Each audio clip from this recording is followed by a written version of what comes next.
오늘 하나님의 말씀은 시편 65편을 봅니다. 시편 65편은 회중 찬양시예요, 이게. 그러니까 예배 드릴 때 온 하나님의 백성들이 함께 모여서 찬양하고 기도했던 거죠. 다윗의 시 인도자를 따라 부르는 노래 이렇게 이제 돼 있잖아요. 그래서 인도자 우리가 레위기에도 이제 이런 아삽과 같은 사람들과 세 명의 그 음악의 조에 깊은 지도자들이 있었고 뭐 찬양대도 있고 저런 거 있죠. 또 뭐라고 할까요? 오케스트라도 있었고 다 그랬었습니다. 네, 이 하나님은 죄를 용서하시는 분이세요. 하나님은 죄를 용서하시는 분이세요. 그래서 용서하신 사람들이 이 땅에서 평안을 누리며 살 수 있도록 자신이 창조하신 세상에 평안이 임하도록 또 다스리시는 분이십니다. 더 나아가서는 용서하신 사람들이 부족한 삶을 살지 않도록 풍요를 주시는 분이시기도 하시죠. 그래서 우리의 영혼과 육체를 만족시키는 하나님 찬양받으시기에 합당하신 분이시다라는 것이 이제 이 시편 65편의 큰 줄거리입니다.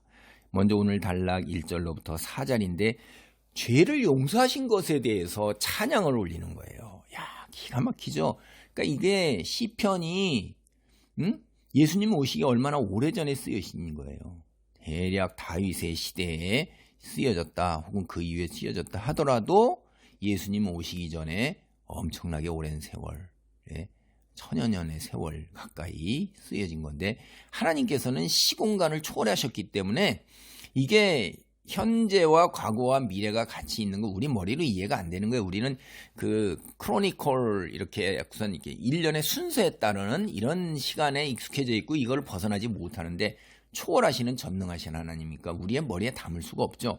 그걸 벌써 여기서도 죄를 용서하시는 걸 찬양하시잖아요. 이게 구약에서 속죄 제사 제도가 예수 그리스도의 인류를 향한 구속 역사라 중첩되어 있는 거란 말이에요.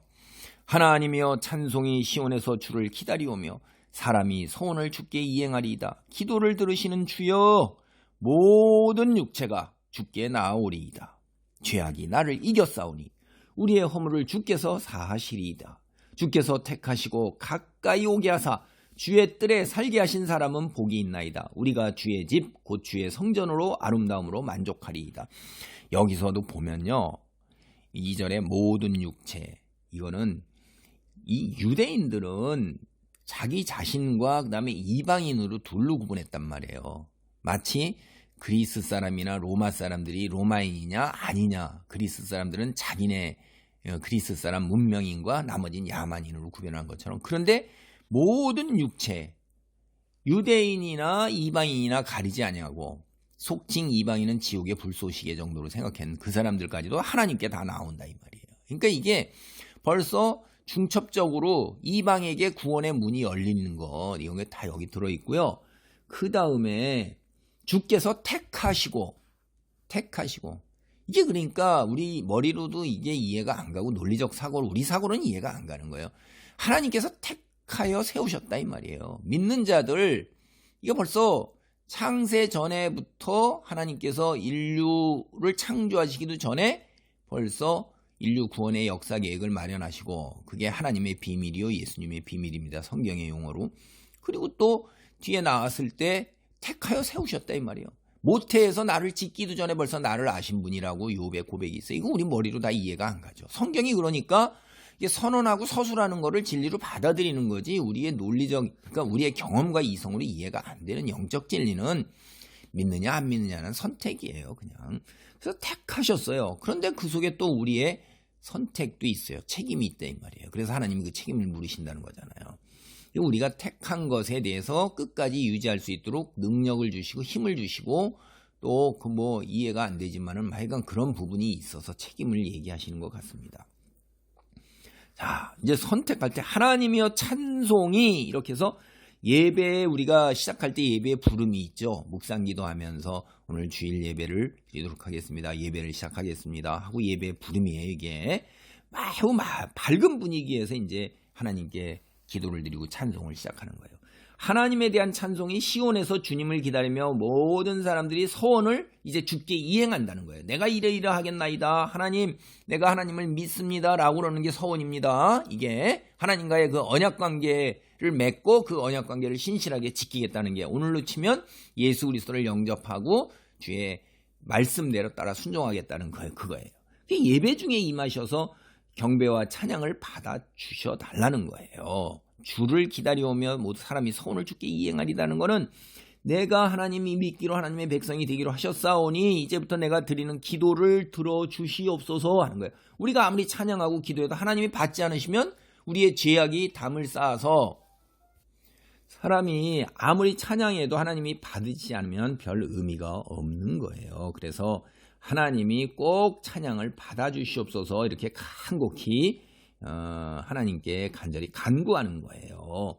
그래서 이제 공동 번역은 당신께 바친 서원을 이루어질 수 있도록 허락하소서 이렇게 하는 얘기예요. 이게 사람이 서원을 주께 이행하리이다라는 건 그런 뉘앙스입니다. 하나님이 참으로 성전에 모인 사람들의 찬양을 받기에 합당하신 분이기 때문에 그들은 주께 찬양을 부르고 또 부를 것이에요. 그걸 이제 다짐을 하고 그걸 받아달라 이렇게 하는 거예요. 우리는 하나님이 우리의 찬양과 경배 이런 거를 할 수 있도록 우리에게 은혜를 베푸신 거라는 걸 알아요. 그래서 온 세상 만민이 주님께 나와 경배하고 찬양한 날을 꿈꾸는 거죠. 모든 육체, 육신을 가진 모든 사람이 하나님께 나올 날이 반드시 도래할 것을 확신하는 거예요. 이게 이제 중의적으로 겹친다 이 말이에요. 예수님 이후에 이렇게 모든 육신을 가진 사람들, 믿는 자들이 하나님께 나온 날이 여기서 기가 막힌 거죠. 이런 게 보면.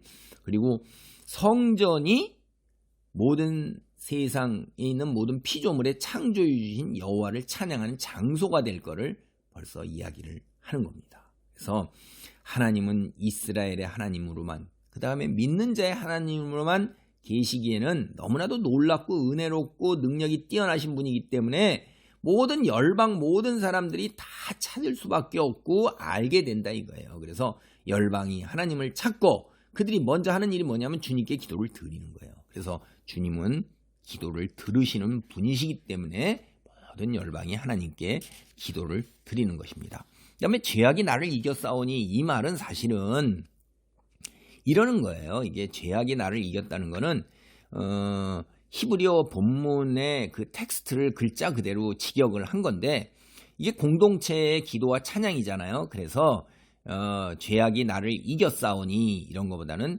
죄악이 우리를 이겼다. 이게 이제 의미가 훨씬 더 문맥에 어울리죠. 그래서 아가페나 공동번역이나 영어 성경 대부분은 그렇게 나라는 것보다는 이제 우리라는 말을 문맥을 따라서 그렇게 하고요.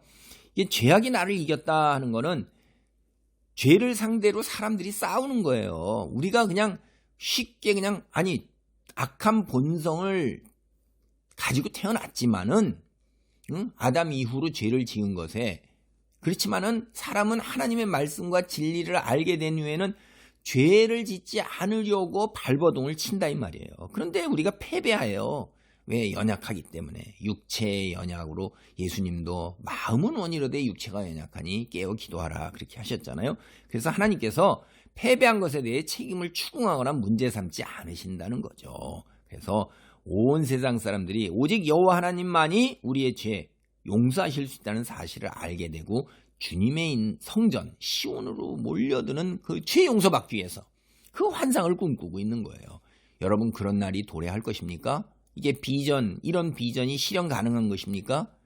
당연하죠. 전지전능하신 하나님께서 하시는 일인데 어둠의 세력과 악한 영들이 우리의 눈을 가리고 우리를 무지하게 하고 자기도 안 들어가면서 우리들도 못 들어가게 막고 있어도 무엇이든지 하나님의 사랑에서 우리를 끊지 못한다. 권력이나 권세, 돈, 그 무엇이라도 분명히 하나님께서 말씀하셨어요. 그래서 하나님께 용서하신 사람들이 하나님의 집에 살게 하는 그런 꿈을 꾸는 거예요. 4절이 그런 얘기예요. 죄의 사함을 받고 주님의 집에 거하는 사람들 복이 있는 것입니다. 여기서 그렇게 얘기하는 거예요. 그래서 주님이 거하시는 집이 참으로 놀랍고 아름다운 곳이기에 그곳에 거하는 사람들은 입이 떡 벌어져서 너무너무 만족하는 거예요.